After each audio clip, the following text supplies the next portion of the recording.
इसीलिए बाप डोली में रख देता तो कहा आज हमने गंगा नहा ली, आज जाके अमानत तू उसे सौंप दी। आज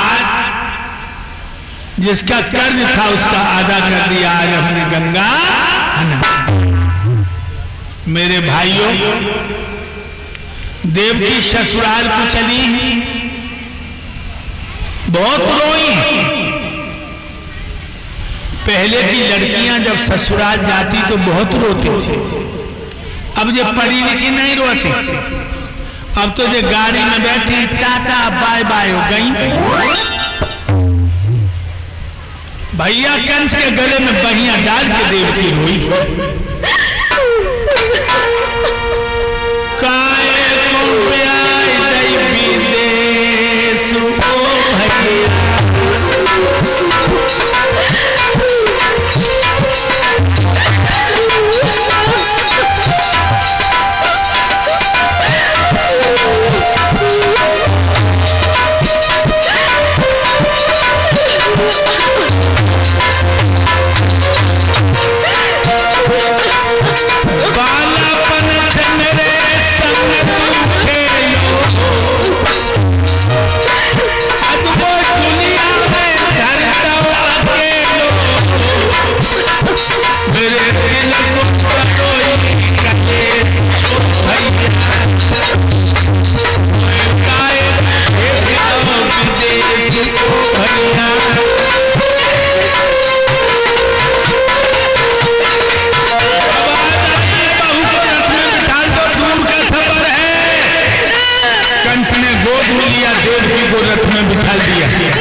सफेद घोड़ा पर सवार होकर हाथ में नंगी तलवार लेकर अपनी बहन को विदा करने चला।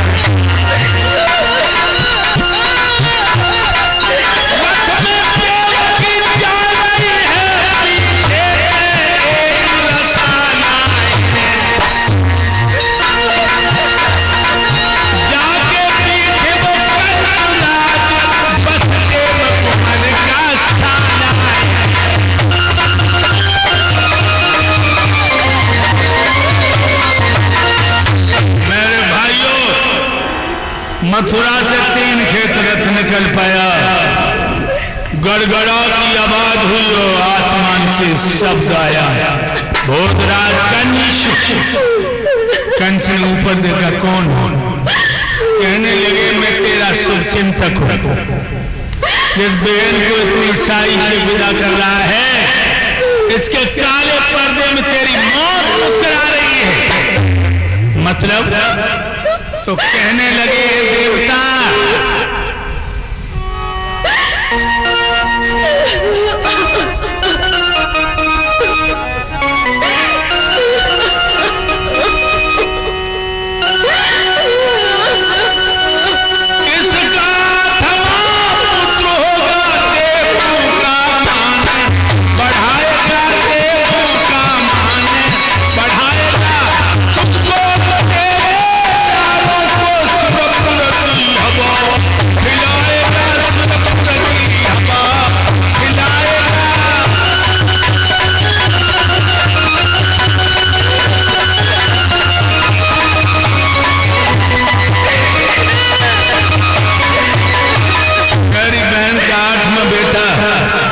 तुझे और तेरे दोस्त कुत्ता की मौत मारेंगे।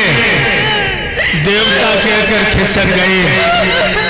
कंस को इतना भयंकर क्रोध आया, रथ के पहिया जमीन में धसक गए।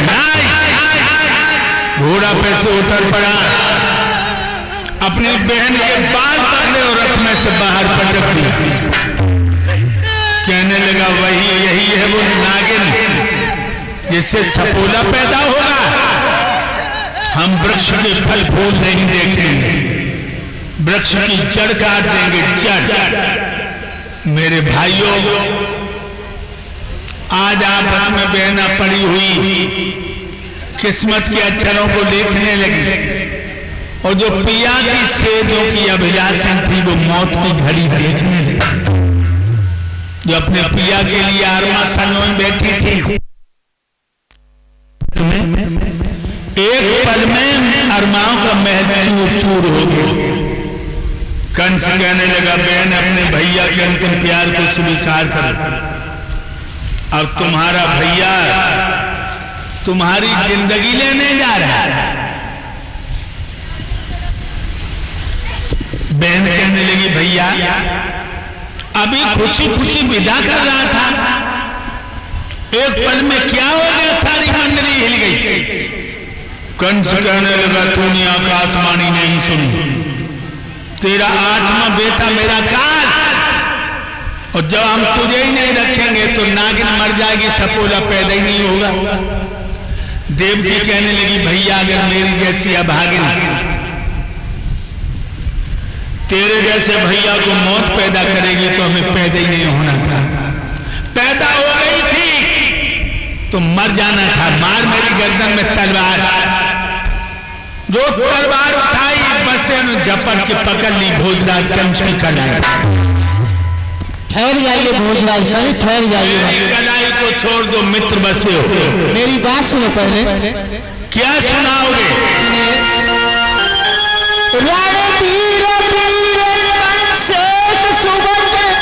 तुम हो पीरों के बाने में, और शोभा तुमको दे रही है अपना पर हाथ उठाने में।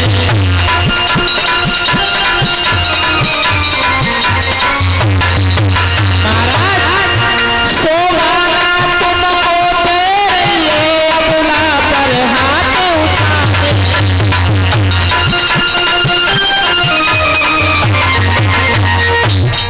महाराज एक अबला स्त्री पर इस तरह से तलवार चला रहे। अरे आपकी तलवार ने तो बड़े बड़े बहादुरों का खून चाटा है, एक अबला पर आप इस तलवार को चला रहे हो। बिना स्वार्थ के पाप नहीं होता, मित्र बसे हो।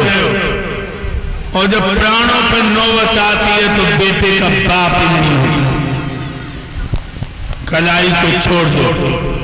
नहीं नहीं राजन नहीं, इसका 8वां बेटा मेरा काल है। देवताओं ने भविष्यवाणी की है।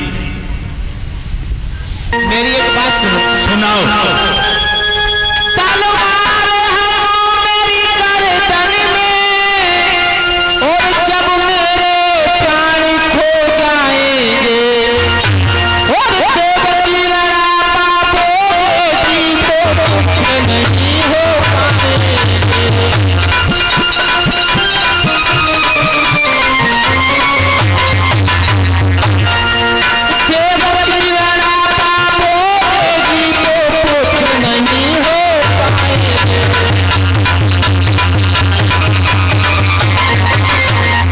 महाराज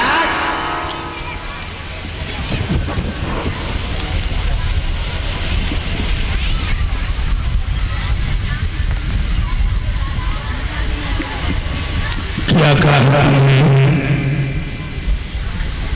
मैं अपनी प्रेम की फुलमुखिया को अपनी आंखों के सामने उजड़ते हुए नहीं देख सकता। राजा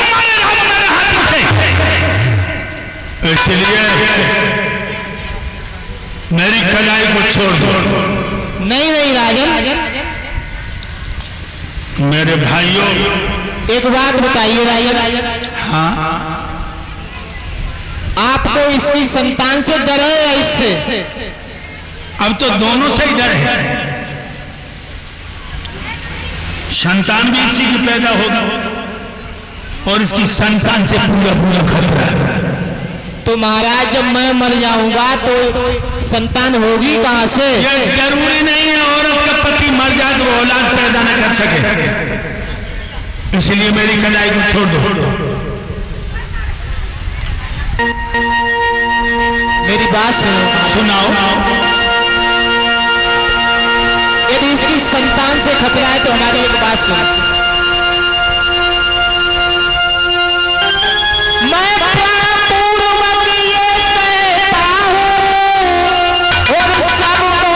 विसर्जन कर दूंगा, और देवकी से जो संपत्ति होगी आपको समर्पण कर दूंगा।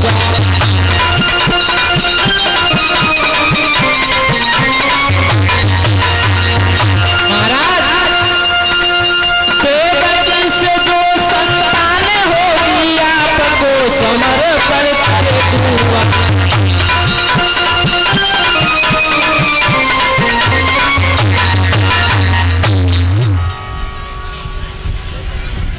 देवकी से जो बच्चा पैदा होगा, हाँ महाराज, नारद समेत हम ही दे दोगे।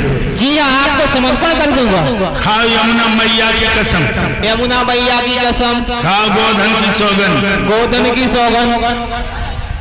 लेकिन याद रखो, हाँ महाराज, अब तुम बटेश्वर नहीं जाओगे। फिर कहाँ रहेंगे? इस मथुरा में मेरा महल है, नजर कैद रहेंगे आप। जैसी आपकी आज्ञा। बसदेव देवकी को नजर कैद कर लिया है। 3 साल बाद पहला पुत्र पैदा हुआ।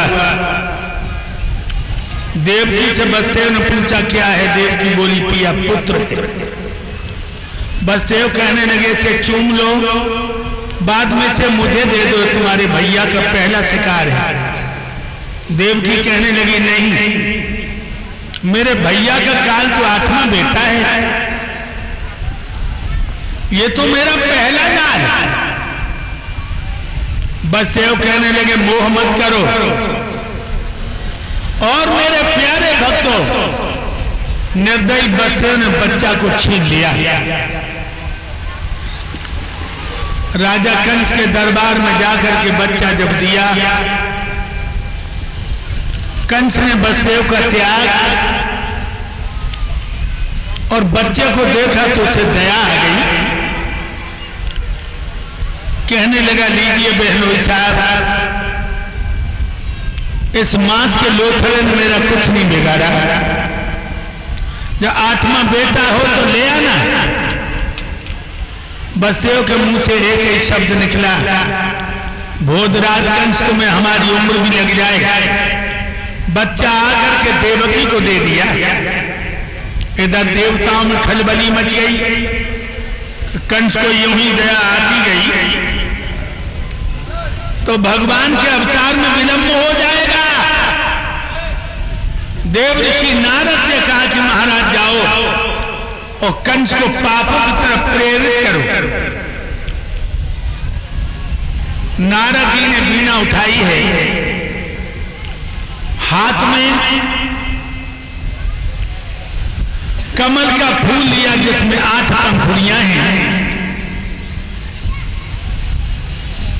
और चल दिए श्रीमन नारायण नारायण नारायण नारायण नारायण नारायण, बोलो नारायण नारायण नारायण, बोलो नारायण नारायण नारायण।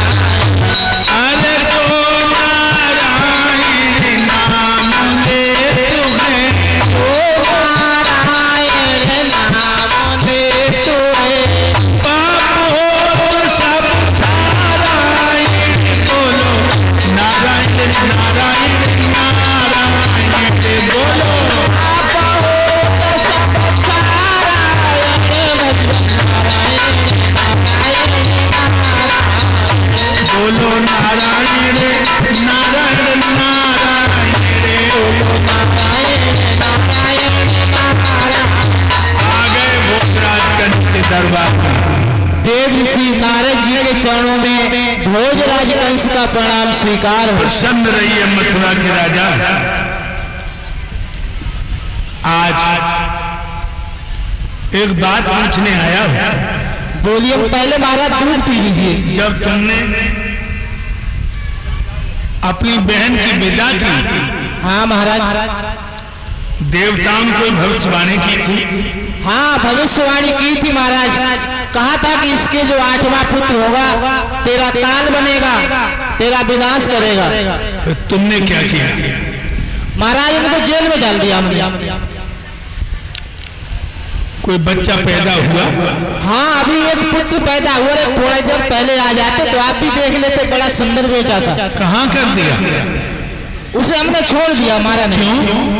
अरे महाराज हमारा तो काल तो 8वां है, वो पहला था। मेरे भक्तों, देव ऋषि नारद ने कंस को पागल बनाने के लिए 8 पंखुड़ियों वाला फूल उसमें गिन करके हर पंखुड़ी को 8वां सिद्ध कर दिया और कहा दुश्मन को छोड़ के घर में बैठा मुस्कुरा रहा है, हर बेटा 8वां है।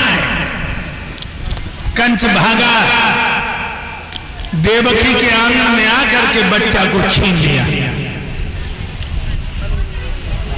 पैर पकड़ के हवा में 3 बार हाथ लहराया, चढ़ के दीवार से मारा, बच्चे की हल्की चीख निकली और मांस की बोटी की बोटी आंगन में बिखर गए। कंस पैर पटकता हुआ चला गया। 9 महीना की कमाई धूल में मिला दी। मेरे प्यारे भक्तों, एक ही नहीं, कंस ने इस तरह अपनी बहन के 6 बच्चों की हत्या कर दी। और ये मुकेश के मामा जी बीरी सिंह ग्राम बसई के रहने वाले और नरेंद्र गुरुदेव के गले में मुद्राओं का हार डाल के सम्मान कर रहे हैं और 10-10 मुद्राओं से हमारे समस्त स्टाफ का सम्मान कर रहे हैं। भगवान का नैया इन्हें सुख और शांति दे। मेरे भाइयों, जब 7वां गर्भ आया तो बसदेव देवकी को उसने जेल में डाल दिया। 7वां गर्भ है, हाथ में हथकड़ियां हैं। इधर देवकी की बड़ी बहन रोहिणी, जो बसदेव को ही ब्याही थी और गोकुल में राजा नंद के यहां रहती थी, मैया यशोदा के पास।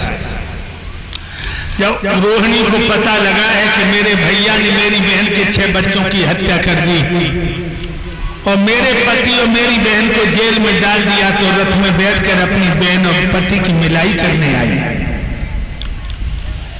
रथ से उतर के जेलर से कहा, फाटक खोलिए, मुझे अपनी बहन से मिलना है, अपने पति से मिलना है। फाटक खोले हैं और जो देवकी ने रोहिणी को देखा, हाथों में हथकड़ियां, उठ के भागी। दीदी!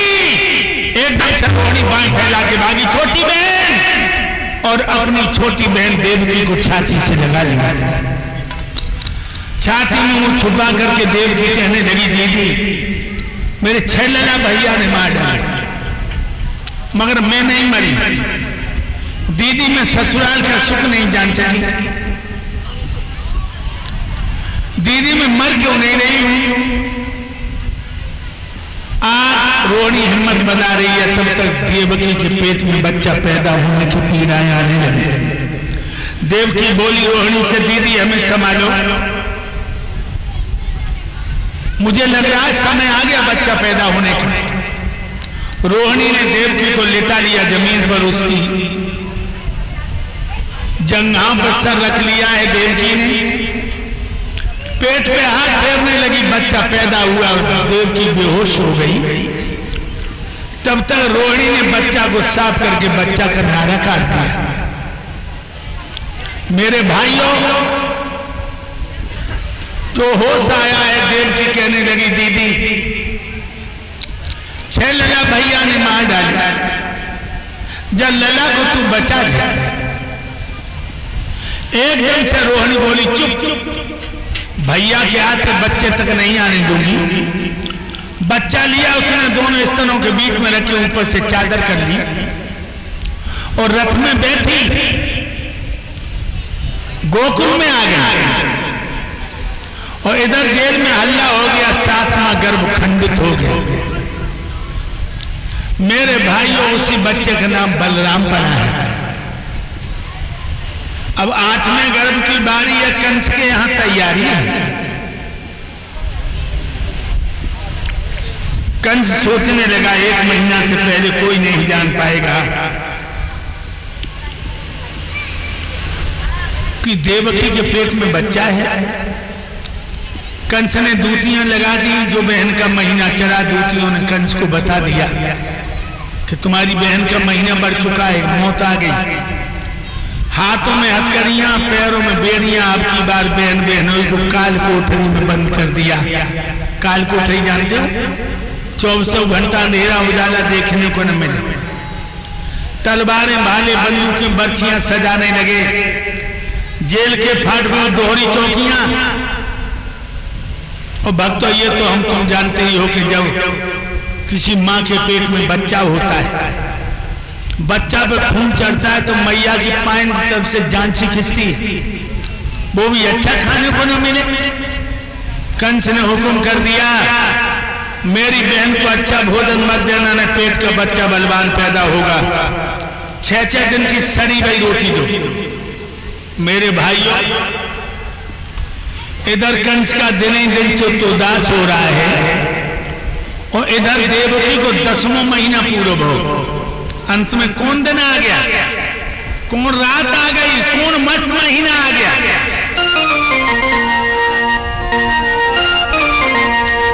भादों की रेन अंधेरी है, पूंडन की तनक है।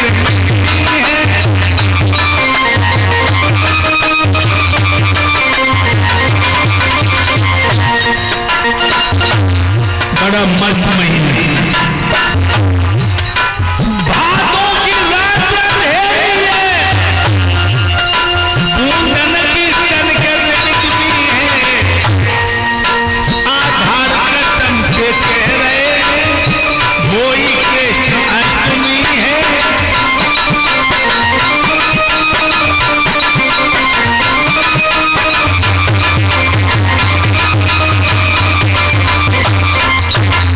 भादों का महीना, पुरवाई की हवा, छोटी छोटी बुनियन की फुहार, जुगनू चमक रहे, मोर बोल रहे, पपिया बोल रहे, कोई पूछ रही।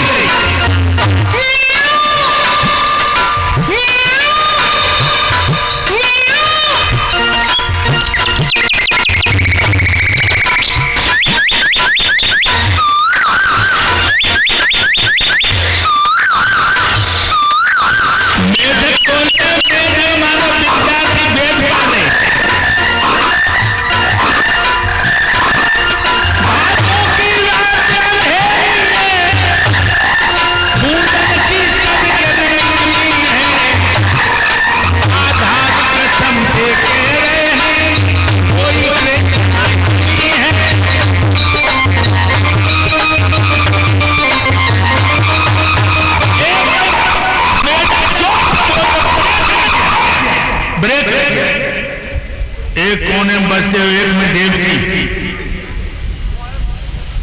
जेल की दीवार चमकी, लाल लाल गोला सा बन गया। बसदेव देवकी की आंखों में झपका लगा, गोला बढ़ता चला गया, बढ़ता चला गया। नौजवान की आकृति में आ गई, 4 भुजाएं, हाथी जैसे सूंडें, शंख चक्र गदा पद्म हाथ में, पतली कमर, सुडौल जमुनाएं, गले में कौस्तुभ बैजंती मालाएं, पैरों के पास बड़े बड़े अक्षरों में लिखा था अहम ब्रह्मास्मि। मेरे भाइयों, बसदेव देवकी के दोनों हाथ जुड़ गए, कहने लगे हम बैकुंठ में, बैकुंठ यहाँ चल के आओ है। जब कोठरी में कंस 6-6 महीने झाड़ू नहीं देते, जब कोठरी में क्या कर बेको आए और हम आपकी क्या सेवा करें।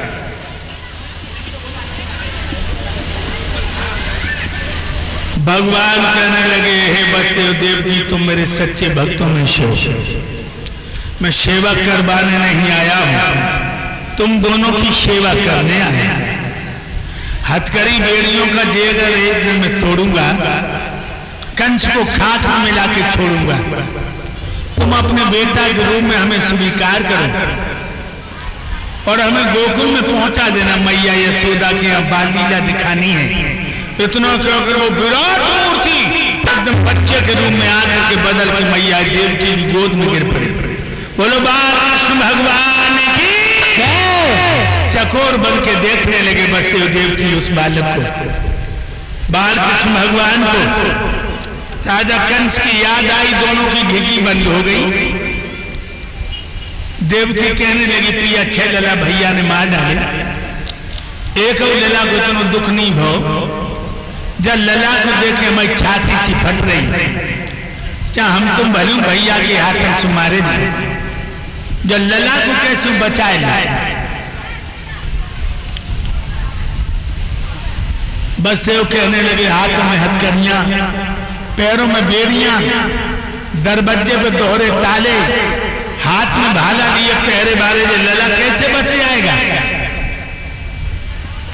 देवकी कहने लगी, पिया मुझे एक बात याद आ गई, गोकुल में तुम्हारे भैया रहा था नंद, नंद और बलदेव चाचा ताऊ के थे, ये भी दिमाग में रखना। नंद के चाचा के लड़का है बलदेव, सूरसेन चाचा थे बाबा नंद के। कहने लगे मैया यशोदा का नाम लेके बोली है कि बड़े लला को दीदी पाल रही है, यथाती जसोदा को सौंप आई है, जसोदा हमारी लला को पाल ली। बसदेव कहने लगे अगर हमारे बंधन टूट जाए तो हम बचा लें। जो कहीं बंधन टूट जाए, हाथों की हथकड़ियां पैरों की बेड़ियां चट चट टूट गई। बोलो बाल कृष्ण भगवान की। मैया अंधेरे में टटोल रही, तू तो बहुत सुख मिल गो। कपड़ा फाड़ के, कम्बल फाड़ के सूप में बिछा के गोपाल को लेटा दिया। और जब ये सूप बसदेव को दिया है, देवकी ने कन्हैया के होठों को चूम लो, जाओ लला तुम नीचे रहियो, सियाने हो जाओ तो मैया की जेल कटवा जाए। बसदेव जी लेकर के गोविंद को चले हैं। जेल के दरवाजे खुले पड़े, ताले चटके पड़े, पहरेदार दीवारों से चिपके खड़े सो रहे। लेकिन गोकुल में पहुंचने के लिए यमुना को पार करना है। बसदेव जी यमुना में घुस गए। यमुना मैया ने देखो प्रभु कोरे कोरे जा रहे, क्या इनके चरण स्पर्श करने का सौभाग्य नहीं मिलेगा? तो ऊपर बढ़न लगी हैं।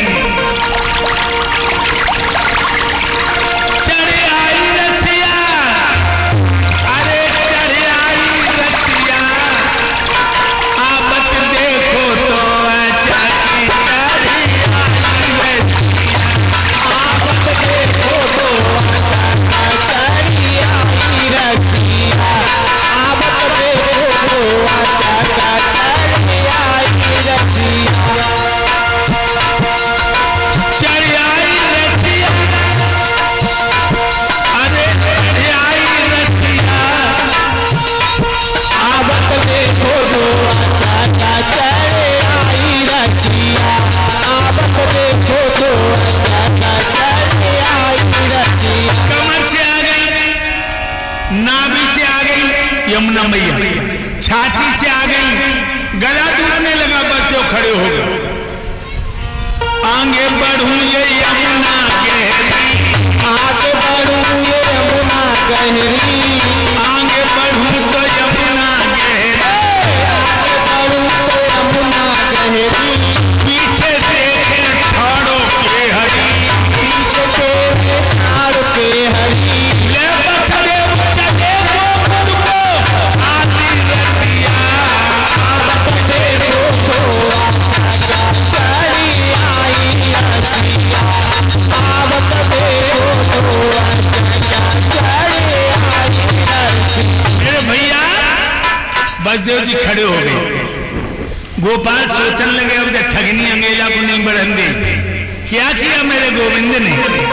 तब उन प्रभु ने पैर लटकायो, तब उन प्रभु ने पैर लटकायो, तब उन प्रभु ने पैर लटकायो, तब उन प्रभु ने पैर लटकायो। यमुना जी ने स्पर्श पायो, यमुना जी ने स्पर्श पायो, यमुना जी ने स्पर्श पायो, यमुना जी ने स्पर्श पायो।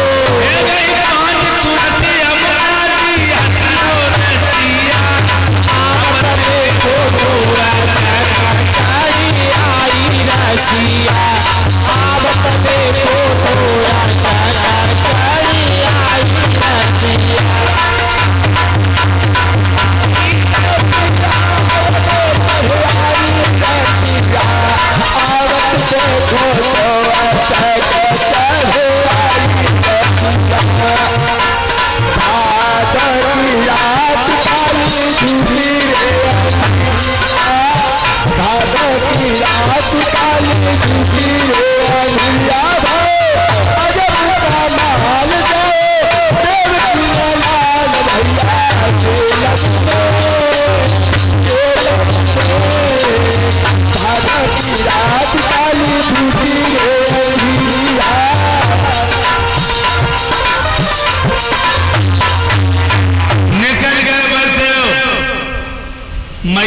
जसोदा के दरवाजे पहुंचे भक्तों हुए गजब हो गो।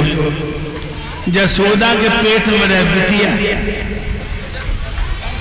मैया लेट गई पलंग पर, किबाड़ नहीं दे पाई, कन्या पैदा हो गई। बसदेव जी दबे पाए गए, गोपाल को लिटाए दो मैया से, और कन्या सूपम धरी और दबे पाए निकल आई। और जो सवेरो भो जो मैया ने करवट लई कन्हैया कुल बुला लो, मैया चौकी अरे दैया जीवन कब को होगो, हमने जानिए नहीं पाई जीवन कब को होगा। हमने अब तो पूरी गोकुल में हल्ला पड़ी। औरी बहना जसोदा ने बुढ़ापे में जोर कर सोते ही सोते लला कर लो।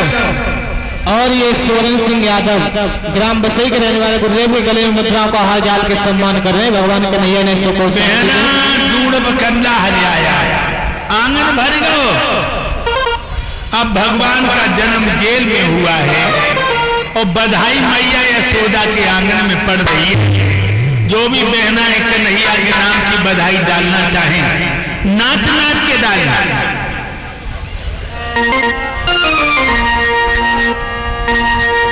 नंद के आनंद भय जय कन्हैया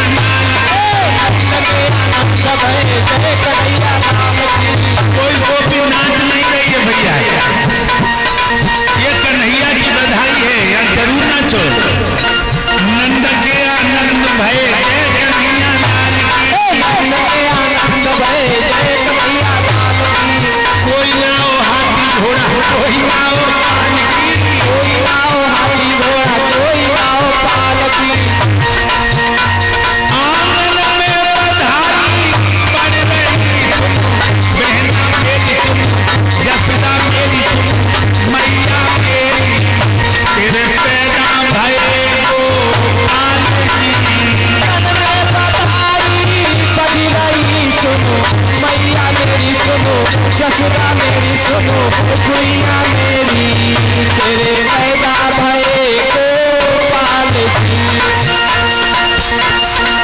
नंद के घर नंद है, बहना मेरी यशोदा मेरी मैया मेरी, उन बुढ़ाप में करो है कमाल की।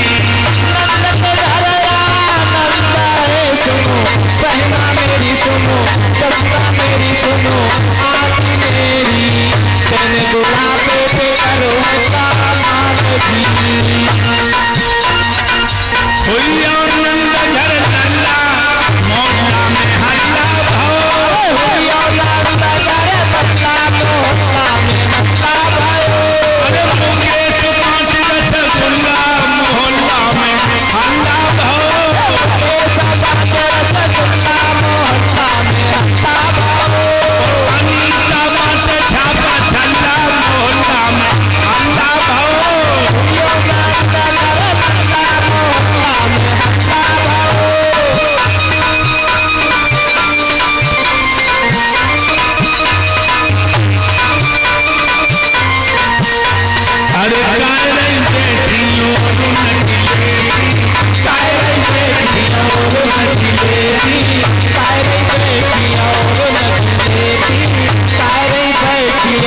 भगवान की।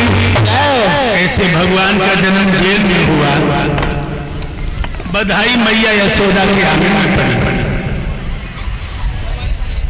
बाबा नंद ने गर्गाचार्य जी को बुलाकर दोनों बच्चों का नामकरण संस्कार कराया। गर्गाचार्य जी कहने लगे, भागवत की अर्धरात में उत्पन्न हुआ बालक जिसका राशि का नाम कृष्णचंद्र है, वैसे सैकड़ों नाम होंगे। इधर जब लड़की को लेकर के बसते उधर जेल में पहुंचे हैं, देखिए कुदरत का करिश्मा।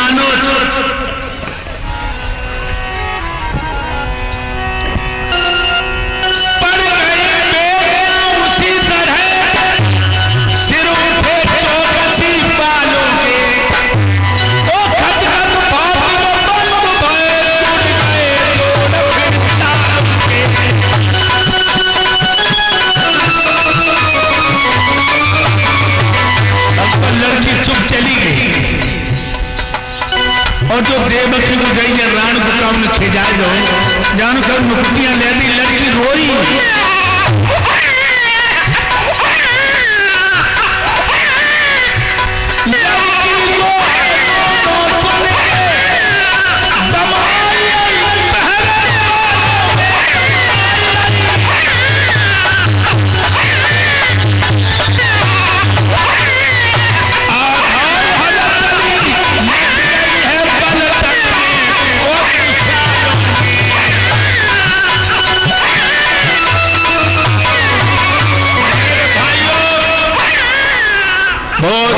कंस को जाकर पहरेदारों ने बता दिया कि जेल में जन्म हो गया। कंस उठ के भागा, चौखट उसकी खोपड़ी में लगी, गिर पड़ा, फिर उठ के भागा। जेल में आकर देवकी की गोद में से मासूम लड़की को छीन लिया। सभी भैया आरती का प्रसाद लेकर के जाए, बगैर आरती का प्रसाद के यहाँ से कोई ना जाए। आंखों में बात नहीं बनी।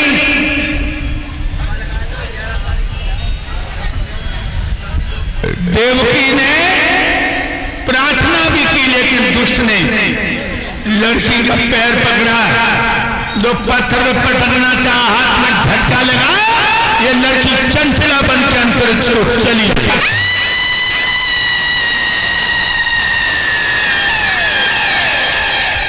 जानते हो आकाश में क्या बोली?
खोपड़ी पकड़ के बैठ गया।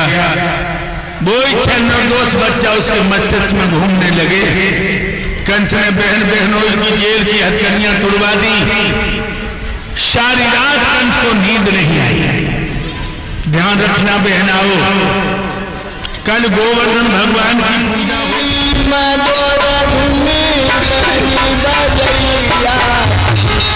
आरती कृष्ण कन्हैया की, मधुर धनी धेनु बजैया की। आरती कृष्ण कन्हैया की, मधुर धनी धेनु बजैया की। आरती कृष्ण कन्हैया की, मधुर धनी धेनु बजैया की। नाथ मथुरा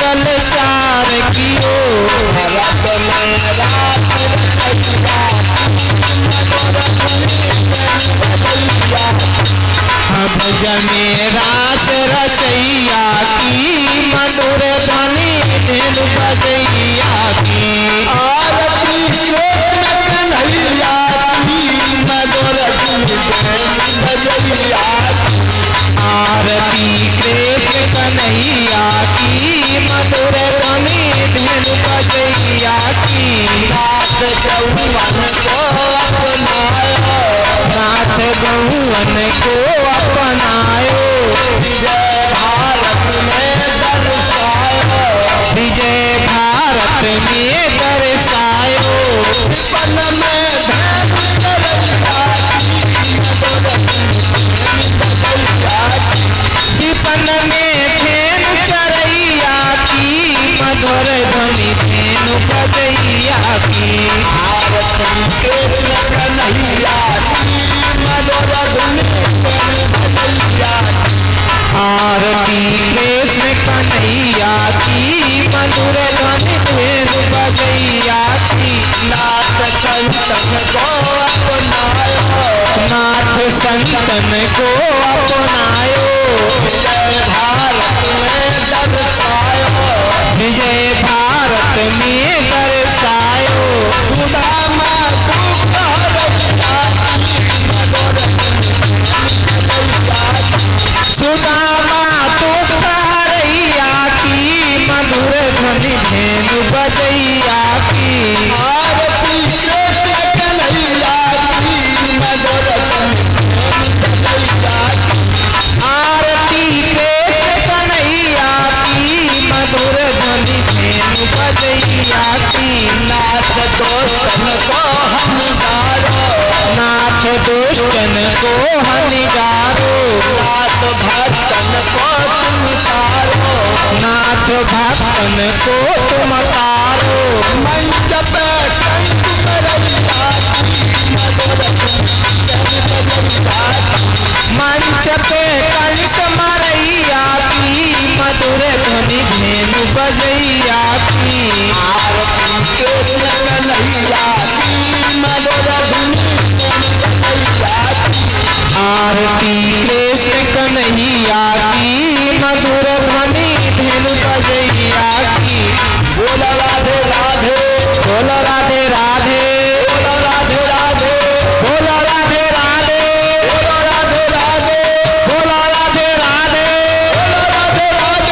बोलो राधे राधे बोल राधे राधे बोलो राधे राधे रानी की जय महारानी की जय राधा रानी की जय महारानी की जय रानी की जय महारानी की जय राधा रानी की जय महारानी की जय बोलो बरसाने वाली की जय जय जय बोलो बरसाने वाली की जय जय जय बोलो राधिका रानी की जय जय जय बोलो राधिका रानी की जय जय जय बोलो हरि की दीवानी की जय जय जय बोलो हरि की दीवानी की जय जय जय बोलिए वेद भगवान की जय श्रीमद् भागवत महापुराण की बोलो व्यास महाराज की जय परीक्षित महाराज की जय पावन स्थान की जय चारों वेदों की जय हो छयों शास्त्रों की जय हो 18 पुराणों की जय हो सर्व देवताओं की जय हो सर्व संतों की जय सर्व गुरुओं की जय अपने अपने माता पिता की जय सनातन धर्म की जय भक्त और भगवान की जय हो जय जय श्री राधे श्याम जय जय श्री राधे श्याम हर हर महादेव सब लोग बड़ी शांति से आरती प्रसाद लेकर के ही जाए और आप लोगों ने सुन लिया कि ये 10 तारीख को ब्राह्मण वगैरह कथा में और 11 तारीख कहाँ पर भगवान के चरण में अर्पण करते हैं। भगवान को नैया इन्हें सुख और शांति दे।